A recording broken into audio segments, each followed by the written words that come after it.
Hello friends, नमस्कार friends. आज हम बात करने वाले हैं प्रश्नावली 13.2 के चौथे नंबर प्रश्न से, क्योंकि फ्रेंड्स हमने 3 नंबर प्रश्न तक के कल हल कर लिया था। अगर फ्रेंड्स वो वीडियो आपने अभी तक नहीं देखे तो एक बार जरूर से देख लें। तो फ्रेंड्स आप देख सकते हैं ये रहा हमारा चौथे नंबर प्रश्न।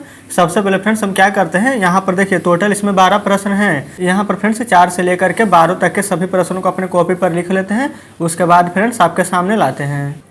तो फ्रेंड्स जैसा कि आप देख सकते हैं यहाँ पर हमने चौथे नंबर प्रश्न लिख लिया है। इसमें कहा गया है कि किसी समलंब चतुर्भुज का क्षेत्रफल 200 मीटर स्क्वायर है और इसकी ऊंचाई 8 मीटर है। यदि समांतर भुजाओं में से एक भुजा दूसरी भुजा से 6 मीटर अधिक है तो समांतर भुजाओं की लंबाई ज्ञात कीजिए। तो चलिए फ्रेंड्स सबसे पहले हम यहाँ पर समलंब चतुर्भुज का यहाँ पर फिगर बनाते हैं। तो फ्रेंड्स देखिए इस प्रकार से ये हमारा क्या समलंब चतुर्भुज हो गया है, कोई दिक्कत नहीं है आपको। चलिए ऐसे करके बना दिए। यहाँ पर हमें एक समलंब चतुर्भुज, यहाँ पर इसका ऊंचाई हमें कितना दिया गया है 8 मीटर। तो यहाँ से इसका हम यहाँ पर एक ऊंचाई यहाँ पर बना दिए हैं। इसका माप कितना है 8 मीटर है, तो यहाँ पर हम लिख दिए हैं 8 मीटर, कोई दिक्कत नहीं है फ्रेंड्स।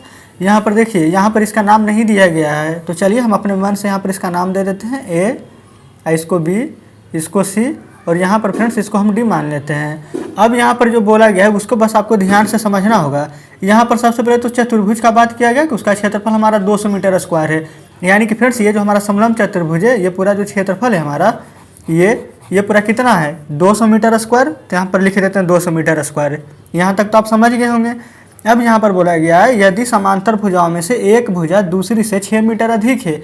एक भुजा फ्रेंड्स यहाँ पर बोला गया कि एक भुजा दूसरी भुजा से 6 मीटर अधिक है, यानी कि जो एक भुजा है तो एक भुजा को x मान लीजिए। क्या बोला गया कि दूसरी भुजा, तो दूसरी को पे सबसे पहले x मान लीजिए। यहाँ पर जो बोला गया प्रश्न में उसको बस यहाँ पर समझने की ज़रूरत है। दूसरी भुजा से 6 मीटर अधिक है। अगर फ्रेंड समझिए कि एक भुजा हमारा ये वाला x मान लिए, चाहे आप इसको मान लीजिए x, कोई दिक्कत नहीं है। अगर हम इसको मानेंगे x तो एक भुजा कह रहा है हमारा कि दूसरी से 6 मीटर अधिक है। तो फ्रेंड्स ये हमारा दूसरा से 6 मीटर अधिक होगा, यानी कि एक अगर x है तो दूसरा हमारा x प्लस 6 हो जाएगा। तो फ्रेंड्स उम्मीद करते हैं कि यहाँ तक आप समझे होंगे। बस इस प्रश्न में इतना ही समझने का जरूरत है और कुछ भी नहीं है। अब यहाँ पर जो लिखे हैं बस यहाँ पर आप यहाँ पर लिख दीजिएगा कि समलंब चतुर्भुज का क्षेत्रफल, यहाँ पर जो क्षेत्रफल हम निकाले हैं वो लिखेंगे। समलंब चतुर्भुज का क्षेत्रफल हमारा कितना था ये देखिए फ्रेंड्स, यहाँ पर हम जस्ट लिखे हैं 200 मीटर स्क्वायर। तो यहाँ पर आप भी लिख दीजिएगा 200 मीटर स्क्वायर, कोई दिक्कत नहीं है। अब यहाँ पर क्या लिखना है आपको, इसका ऊंचाई 8 मीटर देखिए यहाँ पर दिया गया है। तो फ्रेंड्स ये हम समलंब चतुर्भुज का यहाँ पर ऊंचाई लिख रहे हैं। अब ऊंचाई हमारा कितना है 8 मीटर, तो बस यहाँ पर लिख लीजिएगा 8 मीटर, कोई दिक्कत नहीं है। अब चलिए फ्रेंड्स थोड़ा सा ऊपर कर दिए देते हैं कॉपी को। अब यहाँ पर लिख देंगे। सबसे पहले यहाँ पर क्या लिखेंगे, जो यहाँ पर हमारा समलंब चतुर्भुज था उसका यहाँ पर देखिए एक भुजा हम यहाँ पर ऊपर माने हैं और एक भुजा नीचे माने हैं।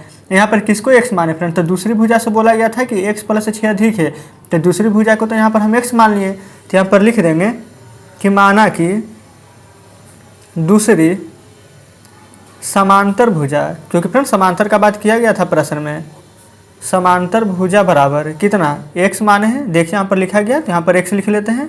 उसके बाद में फ्रेंड्स इसका दूसरा भुजा माने थे, तो यहाँ पर लिख लेंगे एवं पहली भुजा। यहाँ पर 2 ही भुजा था, एक हमारा पहली एक दूसरी। तो जब यहाँ पर देखिए दूसरी को हम क्या x माने हैं, तो पहली क्या था हमारा x प्लस 6, तो यहाँ पर लिख देंगे एवं पहली समांतर भुजा x प्लस में 6, तो यहाँ पर लिख देंगे x प्लस 6। और फ्रेंड्स देखिए ये सभी हमारा मीटर में चलते आ रहा है, यहाँ पर इसके सामने भी हम मीटर लिख देंगे, कोई दिक्कत नहीं है। अब यहाँ पर क्या है हमारा समलंब चतुर्भुज का क्षेत्रफल, तो यहाँ पर समलंब चतुर्भुज का क्षेत्रफल का आपका सामने फार्मूला लिख देते हैं। समलंब चतुर्भुज का क्षेत्रफल, यहाँ पर फ्रेंड्स फार्मूला आपको हम पिछले प्रश्न में बता चुके हैं। अगर फ्रेंड्स आपको फार्मूला याद नहीं होते तो उसे बार बार लिखें, ठीक है, लिखने से आपको जरूर याद होगा। इसलिए हम जब भी प्रश्न बनाते हैं तो आपके सामने हम फार्मूला लिख ही देते हैं।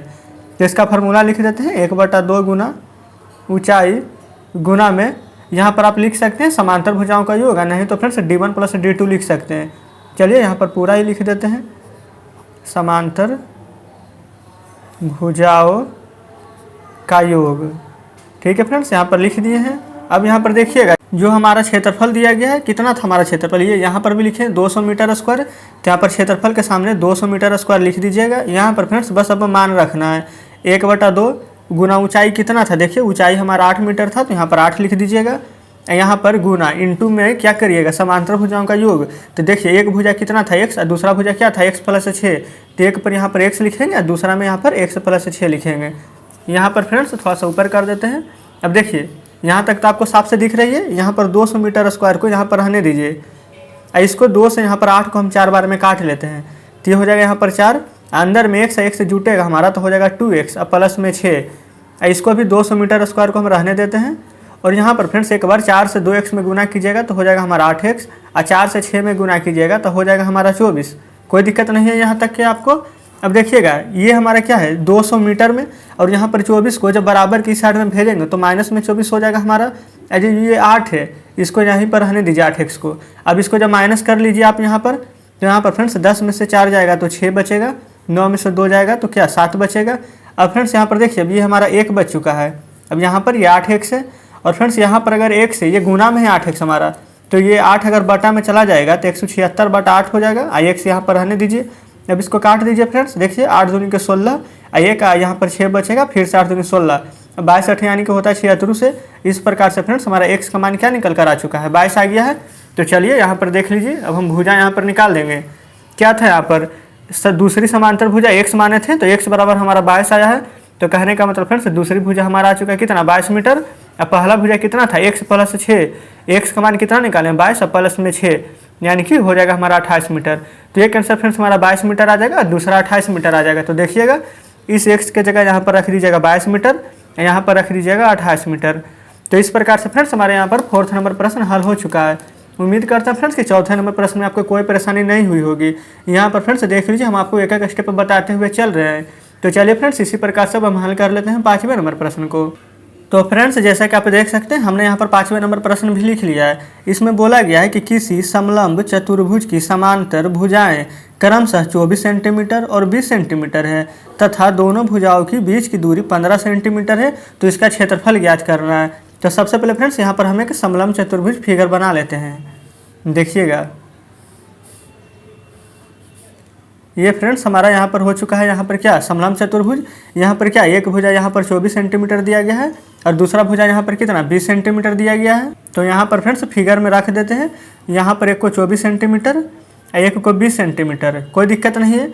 और दोनों भुजाओं की बीच की दूरी हमारा कितना दिया गया है 15 सेंटीमीटर। तो यहाँ पर फ्रेंड्स सबसे पहले देखिए एक यहाँ पर ऊंचाई बना लेंगे जिसका कि मान यहाँ पर कितना दिया गया है 15 सेंटीमीटर। तो यहाँ पर लिख दिए ये हमारा ऊंचाई हो गया है, कोई दिक्कत नहीं है।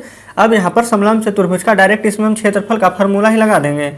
तो चलिए यहाँ पर लिख देते हैं समलंब चतुर्भुज का क्षेत्रफल। अभी फ्रेंड्स जस्ट हमने आपको पिछले प्रश्न में बताया है इसका फार्मूला, ठीक है। फिर भी यहाँ पर हम लिख देते हैं 1/2 गुने ऊंचाई गुना में समांतर भुजाओं का योग। यहाँ पर लिखते हैं भुजाओं का योग, ठीक है फ्रेंड्स। देखिए आपके सामने हम लिख दिए हैं।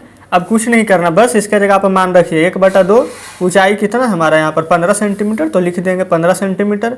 समांतर भुजाओं का योग कितना हो जाएगा, एक हमारा 20 सेंटीमीटर हो जाएगा, दूसरा क्या हमारा 24 सेंटीमीटर हो जाएगा, कोई दिक्कत नहीं है। और फ्रेंड्स देखिए इसमें हम नाम नहीं दिए तो कोई दिक्कत नहीं है। अगर आप चाहते हैं तो नाम दे दीजिएगा, ए यहाँ पर बी दे दीजिए, यहाँ सी दे दीजिए, यहाँ डी दे दीजिए, ठीक है। यहाँ पर कोई दिक्कत नहीं होनी चाहिए। तो चलिए अब फ्रेंड्स यहाँ पर 1/2 ही लिख देते हैं। ये 15 गुना में इसको जोड़ देंगे तो कितना आ जाएगा 20 20 40 4 44। अब 2 से देखिए इस 44 को हम काट देंगे 22 बार में। अब नीचे क्या बचा है 15 गुना में 22। तो चलिए यहाँ पर गुना कर देते हैं 15 दूनी के 30 और यहाँ पर 15 दूनी के 30 और 3 बाकी था तो 33। तो फ्रेंड्स इस प्रकार से हमारा कितना आ चुका है 330 यहाँ पर आया है। तो यहाँ पर लिख देंगे फ्रेंड्स ये 330 हमारा क्या आया सेंटीमीटर स्क्वायर में, तो लिख देंगे 330 सेंटीमीटर स्क्वायर, ठीक है फ्रेंड्स। देखिए इस प्रकार से हमारा 5वें नंबर प्रश्न हल हो गया है। इसमें फ्रेंड्स कुछ नहीं करना था, सिर्फ फार्मूला में इसका मान रखना था। तो चलिए अब हम आते हैं फ्रेंड्स 6ठे नंबर प्रश्न में। तो यहाँ पर देखिएगा फ्रेंड्स 6ठे नंबर प्रश्न भी आपके सामने है। इसमें बोला गया है कि किसी समलंब चतुर्भुज का क्षेत्रफल 384 सेंटीमीटर स्क्वायर है। यदि समांतर भुजा का अनुपात 3:5 हो और दोनों के बीच की लंबात्मक दूरी हमारा कितना 12 सेंटीमीटर हो तो प्रत्येक समांतर भुजाओं की माप ज्ञात करें। तो यहाँ पर फ्रेंड्स सबसे पहले देखिए एक हम यहाँ पर फिगर ड्रॉ करेंगे किसका समलंब चतुर्भुज का बोला गया। तो यहाँ पर समलंब चतुर्भुज का फिगर बना लेते हैं। तो यहाँ पर देख लीजिए इस प्रकार से हम यहाँ पर समलंब चतुर्भुज का फिगर बना लिए हैं। अब यहाँ पर इसका देखिए नाम तो हमारा दिया नहीं गया है तो अपने मन से यहाँ पर लिख देंगे, एक को ए, एक को बी, एक को यहाँ सी, एक को डी, यहाँ पर नाम लिख दिए हैं, कोई दिक्कत नहीं आपको। और यहाँ से फ्रेंड्स एक हम ऊंचाई खींच लेते हैं, ठीक है, कोई दिक्कत नहीं है। यहाँ पर बोला गया है कि दोनों के बीच की लंबात्मक दूरी हमारा यहाँ पर कितना 12 सेंटीमीटर है। कहने का मतलब ये हमारा कितना 12 सेंटीमीटर हो गया, जो कि फ्रेंड्स हमारा यहाँ पर ऊंचाई है। तो इसको हम यहाँ पर लिख दिए हैं। अब यहाँ पर जो जो दिया गया है प्रश्न में उसको लिखिएगा। समांतर भुजाओं का अनुपात 1:3 1:5 है, यानी कि फ्रेंड्स यही दोनों तो हमारा समांतर होता है। तो ये हमारा 3 है, तो ये हमारा नीचे वाला 5 हो जाएगा। और देखिए यहाँ पर अनुपात दिया गया है, तो अनुपात अगर जब भी दिया रहता है फ्रेंड्स, हम आपको क्या बताए थे कि वहाँ पर आपको x मान लेना है। यहाँ पर 3x हो जाएगा, यहाँ पर 5x। यहाँ पर x क्यों मानते हैं हम वो भी आपको बता दिए हैं। ठीक है फ्रेंड्स, तो चलिए इस प्रकार से हम यहाँ तक तो हल कर दिए हैं। अब हम इसका क्या समलंब चतुर्भुज का क्षेत्रफल बोला गया है। तो चलिए जो जो प्रश्न में दिया गया है पहले उसको हम लिखते हैं। यहाँ पर 384 सेंटीमीटर स्क्वायर दिया गया है। तो यहाँ पर लिखेंगे समलंब चतुर्भुज का क्षेत्रफल बराबर क्षेत्रफल हमारा कितना था 384। तो यहाँ पर लिख देंगे 384। देखिए फ्रेंड्स वो हमारा कितना सेंटीमीटर में था, तो सेंटीमीटर स्क्वायर यहाँ पर लिख देते, कोई दिक्कत नहीं है। इसका ऊंचाई हमें देखिए प्रश्न में दिया गया है यहाँ पर कितना 12 सेंटीमीटर, तो इसके सामने हम लिख देते हैं 12 सेंटीमीटर। ठीक है फ्रेंड्स, चलिए अब इसके आगे हम चलते हैं। अब यहाँ पर डायरेक्ट हम इसका फार्मूला लिख देते हैं। समलंब चतुर्भुज का क्षेत्रफल, और इसका फार्मूला आपको पता होना चाहिए 1/2 गुना में ऊंचाई, और उसके बाद फ्रेंड्स गुना में समांतर भुजाओं का योग, या फिर आप चाहें तो a + b इसका नाम दे सकते हैं, d1 + d2। अपने मन से फ्रेंड्स यहाँ पर कुछ भी लिख दीजिएगा, कोई भी दिक्कत नहीं है। यहाँ पर देखिए इसका समलंब चतुर्भुज का क्षेत्रफल हमारा कितना 384 दिया गया था, तो यहाँ पर 384 लिख देते हैं। यहाँ 1/2 ऊंचाई कितना था हमारा 12, तो लिख दीजिए 12 इंटू में a + b। a हमारा 3x था, b हमारा कितना 5x था, तो यहाँ पर 3x + 5x लिख दीजिएगा। अब यहाँ पर फ्रेंड्स 384 को 384 लिख देते हैं हम। और देखिए यहाँ पर 2 से 12 6 बार में कट जाएगा हमारा, तो यहाँ पर 6 लिख देंगे। और 3x और 5x के जोड़िएगा तो कितना आ जाएगा 8x, तो यहाँ पर 8x लिख देते हैं। अब फ्रेंड्स यहाँ पर देखिए, यहाँ पर फ्रेंड्स हमारे कितना है 384, तो यहाँ पर लिख दीजिएगा 384। अब बराबर में जब इसको गुना कीजिएगा 8 × 6 तो कितना आ जाएगा 8 × 6 = 48, तो यहाँ पर लिख दीजिएगा 48। और यहाँ पर x था तो यहाँ पर x लिख दीजिएगा। अब फ्रेंड्स 48 x क्या गुना में है, तो इधर आएगा तो भागा में आ जाएगा, तो x बराबर लिख देंगे 384 अब बटा में 48। और फ्रेंड्स देखिए जब इसको आप काटिएगा तो 8 बार में हमारा 48 को जब 8 से गुना कीजिएगा तो 384 आ जाएगा। तो इस प्रकार से हमारा x बराबर 8 निकल कर आ चुका है। अब फ्रेंड्स यहाँ पर देखिएगा जो जो हमें निकालना था, चलिए फिगर की ओर चलते हैं। यहाँ पर देखिए क्या था हमें निकालना x का मान, तो यहाँ पर a b बराबर क्या था 3x, तो यहाँ पर x का मान हम जस्ट अभी 8 निकाल कर लाए हैं। तो यहाँ पर x की जगह अगर 8 रखिएगा, देखिए फ्रेंड्स यहाँ पर अगर 3x है तो 3, x की जगह अगर 8 रखेंगे तो 8 कितना आ जाएगा 24। तो इस प्रकार से हमारा a b कितना आ चुका है 24 सेंटीमीटर। और फ्रेंड्स नीचे 5x है, x की जगह जब 8 रखिएगा तो 8 × 5 कितना आ जाएगा 40। तो यहाँ पर DC हमारा कितना आ चुका है 40 सेंटीमीटर। तो फ्रेंड्स एक आंसर हमारा आया 24 सेंटीमीटर और दूसरा आ चुका है 40 सेंटीमीटर। तो यहाँ पर क्या बोला गया था प्रश्न में कि प्रत्येक समांतर भुजाओं का माप ज्ञात करना है।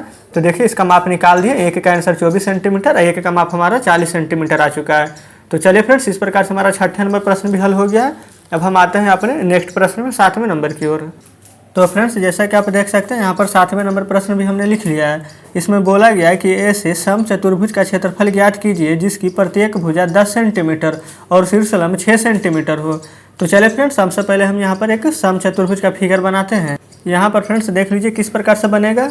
ये नहीं कि आप पिछला वाला ही फिगर बना दीजिएगा, अगर वो बना दीजिएगा तो हमारा समलंब चतुर्भुज हो जाएगा। देखिए यहाँ पर समचतुर्भुज बोला गया है, यानी कि वर्गाकार आकार का होगा जिसका चारों भुजा आपस में बराबर होगा। तो इस प्रकार से हम यहाँ पर बना दिए हैं। इसका नाम भी दे देते हैं, एक को A, एक को B, एक को C और एक को D। तो इस प्रकार से हो चुका है हमारा। यहाँ पर बोला गया जिसकी प्रत्येक भुजा 10 सेंटीमीटर है, यानी कि फ्रेंड्स ये भी भुजा 10 सेंटीमीटर होगी, ये भी 10 सेंटीमीटर, ये भी 10 सेंटीमीटर और ये भी 10 सेंटीमीटर। जैसा प्रश्न में बोला था वैसा हम लिख दिए। और शीर्षलंब देखिए यहाँ पर दिया गया है 6 सेंटीमीटर, तो यहाँ से हम एक शीर्षलंब खींच देते हैं। ये 6 सेंटीमीटर है तो यहाँ पर लिख देते हैं 6 सेंटीमीटर, कोई दिक्कत नहीं है। अब फ्रेंड्स यहाँ पर फार्मूला लिखेंगे, तो लिख देते हैं समचतुर्भुज का क्षेत्रफल बराबर समचतुर्भुज का क्षेत्रफल बराबर। तो फ्रेंड्स इसका फार्मूला होता है हमारा आधार गुना में ऊंचाई। तो आधार हमारा देखिए यहाँ पर क्या दिया गया है 10 सेंटीमीटर, यहाँ पर ये भी आधार है, एक तरह से ये भी आधार है, ये चारों फ्रेंड्स हमारा आधार हो सकता है। अब किसी को भी मान लीजिएगा क्योंकि सभी तो हमारा सेम ही है। तो आधार की जगह रख देंगे 10, गुना में ऊंचाई कितना है हमारा देखिएगा 6 सेंटीमीटर, तो गुना 6 और 10 × 6 कीजिएगा फ्रेंड्स तो आ जाएगा हमारा कितना 60। और यहाँ पर देखिए ये भी सेंटीमीटर में था, ये भी सेंटीमीटर में था, लेकिन जब क्षेत्रफल निकाल लेते हैं तो हमारा ये सेंटीमीटर स्क्वायर हो जाता है। तो फ्रेंड्स इस प्रकार से हमारा आंसर आ चुका है। तो चलिए फ्रेंड्स, इस प्रकार से हमारा 7वें नंबर प्रश्न हल हो गया। उम्मीद करते हैं फ्रेंड्स कि 7वें नंबर प्रश्न आप समझे होंगे। अब इसी प्रकार से हम हल करेंगे 8वें नंबर प्रश्न। तो फ्रेंड्स ये रहा हमारा 8वें नंबर प्रश्न। इसमें बोला गया है कि एक समचतुर्भुज की प्रत्येक भुजा 8 सेंटीमीटर है, तो इसका क्षेत्रफल 11.2 सेंटीमीटर है। तो इस चतुर्भुज का हमारा शीर्षलम ज्ञात करना है। तो सबसे पहले फ्रेंड्स यहाँ पर हम एक समचतुर्भुज का फिगर बना लेते हैं। देख लीजिए, जिसका चारों भुजा समान होता है वही हमारा समचतुर्भुज होता है। यहाँ पर हम नाम भी दे देते हैं ABCD करके, कोई दिक्कत नहीं होनी चाहिए। अब देख लीजिए, यहाँ पर इसका प्रत्येक भुजा दिया गया है कितना, 8 सेंटीमीटर। तो फ्रेंड्स इसको हम 8 सेंटीमीटर और यहाँ पर 8 सेंटीमीटर लिख दिए हैं। तो फ्रेंड्स इस प्रकार से देख लीजिए, हम यहाँ पर समचतुर्भुज निकाल दिए हैं और यहाँ पर जो भी बोला गया था कि प्रत्येक भुजा 8 सेंटीमीटर है वो भी लिख दिए हैं। और इसका क्षेत्रफल यहाँ पर कितना दिया गया है, 11.2 सेंटीमीटर, यानी कि जो इसका क्षेत्रफल है वो हमारा 11.2 सेंटीमीटर दिया गया है। अब पूछा क्या गया इसमें, चतुर्भुज का शीर्षलम, यानी कि फ्रेंड्स यहाँ से जो हमारा एक शीर्षलम खिंचाएगा इसका मान हमारा पूछ रहा है। तो चलिए फ्रेंड्स, सबसे पहले यहाँ पर समचतुर्भुज का क्षेत्रफल का फॉर्मूला लिख देते हैं आपके सामने। समचतुर्भुज का क्षेत्रफल, अभी फ्रेंड्स देखिए जस्ट हम ऊपर लिखे हैं आधार गुना में ऊंचाई होता है हमारा, तो यहाँ पर लिख देंगे आधार गुना में ऊंचाई। आधार हमारा कितना है, ये देखिए 8 दिया गया है यहाँ पर, तो लिख देंगे 8। गुना में फ्रेंड्स यहाँ पर क्या है, ऊंचाई। तो फ्रेंड्स देखिए ऊंचाई तो हमें निकालना है, तो यहाँ पर ऊंचाई लिख देते हैं। और यहाँ पर क्षेत्रफल कितना था, 11.2 सेंटीमीटर, तो यहाँ पर क्षेत्रफल के सामने 11.2 सेंटीमीटर स्क्वायर लिख देते हैं, कोई दिक्कत नहीं है। अब फ्रेंड्स देखिए ऊंचाई को हम इस तरफ ही रहने देंगे, 11.2 सेंटीमीटर रहेगा। और जो 8 है हमारा भी क्या गुना में है, और जब बराबर की साइड में आएगा तो भागा में हो जाएगा, यहाँ पर कोई दिक्कत नहीं है। और फ्रेंड्स जब 8 से इसको काटिएगा तो एक बार में 8 है, 3 और 2 32 बचेगा। अब 8 चौके 32, एक अंक के बाद दशमलव था तो एक अंक के बाद दशमलव दे दीजिए। तो इस प्रकार से हमारा ऊंचाई निकल कर आ चुका है 1.4 सेंटीमीटर। तो देखिए फ्रेंड्स यहाँ पर ऊंचाई पूछा गया था, तो इसका मान हमारा 1.4 सेंटीमीटर आ चुका है। यहाँ पर प्रश्न में जो पूछा गया था कि चतुर्भुज का शीर्षलम ज्ञात कीजिए, तो फ्रेंड्स यहाँ पर हम चतुर्भुज का शीर्षलम ज्ञात कर लिए हैं। तो फ्रेंड्स इस प्रकार से हमारा 8वें नंबर प्रश्न भी हल हो जाता है। तो चलिए फ्रेंड्स अब आपके सामने बुक लाते हैं। तो फ्रेंड्स यहाँ पर देखिएगा, हमने आज चौथे नंबर से प्रश्न से शुरू किया था बनाने के लिए, 4 से लेकर के यहाँ पर 8 नंबर प्रश्न तक के पूरा हल कर लिए हैं। और उम्मीद करते हैं फ्रेंड्स कितने प्रश्नों में आपको कोई परेशानी नहीं हुई होगी। कल फ्रेंड्स इसमें जो भी प्रश्न शेष रह गए, 4 प्रश्न शेष रह गए, 9, 10, 11, 12, ये चारों को आपको कल हल करा देंगे। तो चलिए फ्रेंड्स, अगर आपको कोई और टॉपिक पर वीडियो चाहिए तो हमें कमेंट में ज़रूर बताइएगा। तो मिलते हैं फ्रेंड्स कल आपसे बचे हुए प्रश्नों के साथ।